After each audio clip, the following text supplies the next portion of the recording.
da var. Gündem yapacaklar. Burası böyle birilerine düşkeş çekilmesin, birilerine verilmesin. Biliyorsunuz 3 tane köy ortak kullanıyor ve burası alınırsa bu 3 köyün hayvancılığı ölür. Anlamadır. Bunun dışında başka biz bir şey talep etmiyoruz yani. Talebiniz gayet makuldur. Haklıdır. Vallahi zaten biz haklı olmadığımız zaman talepte bulunmayız yani.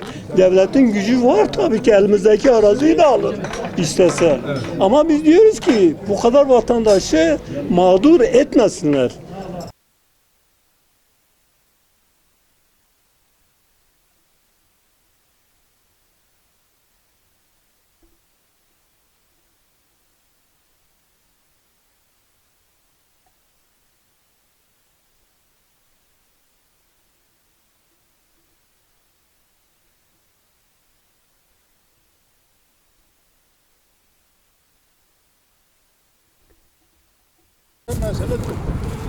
Güzel. Tam nerede duracağız? Bak bu hayvanlar var, buraya gel, buradan alsana.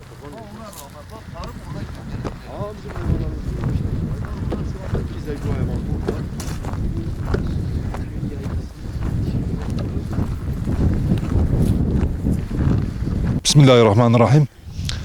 Bugün partimizin Bingöl İl Başkanlığı ile beraber, Hüdapar Bingöl İl Başkanlığı ile beraber Sancak bölgemizde bulunan ve şu anda üzerinde bulunduğumuz bu arazide 5 köyün ortaklaşa olarak kullanıldığı ancak köylülerin iddiasına göre tarım amaçlı, teşvik amaçlı olarak birilerine hibe olarak verilmesi iletildiği için il başkanlığımızla beraber burayı ziyarete geldik. Gördüğünüz üzere burası 4-5 köyün ortasında bulunan ve yine yaklaşık 5-6 bin büyükbaş hayvanın aylarca mera olarak kullandığı bir yer.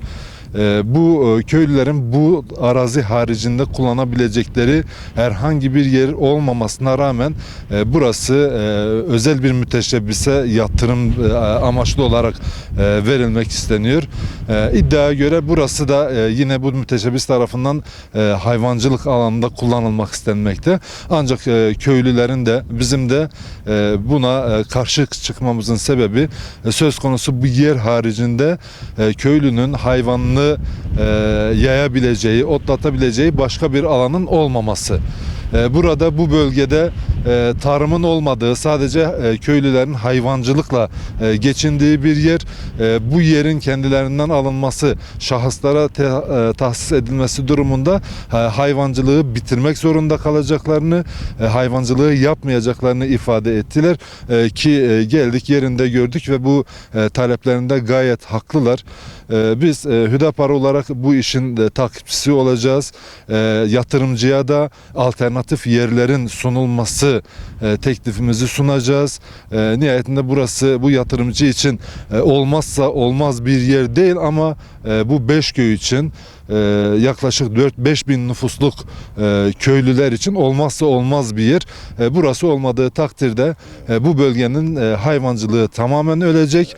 Ancak bu müteşebbis arkadaşımız, şahsın biz kim olduğunu da bilmiyoruz. Bunun için de başka yerler de tahsis edebilir. Etrafta bu hayvanların kullanmadığı, köylerin kullanmadığı yerler de var. Bunun yerine ikame olarak bu yerler tahsis edilebilir. Biz bu hususun takipçisi olacağımızı buradan beyan ederek saygılarımızı sunuyoruz.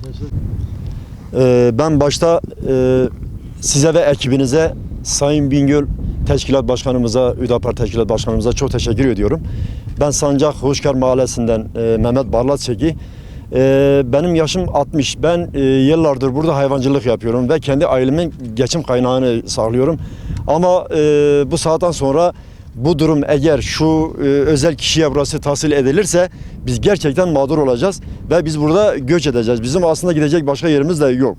O yüzden devlet bunu gerçekten, biz geldik yerinde gördük. Devletin de buna bakıp öyle bir değerlendirme yapması gerekiyor. Biz hayvancılık yapıyoruz. Başka geçim kaynağımız yok. Gerçekten yok.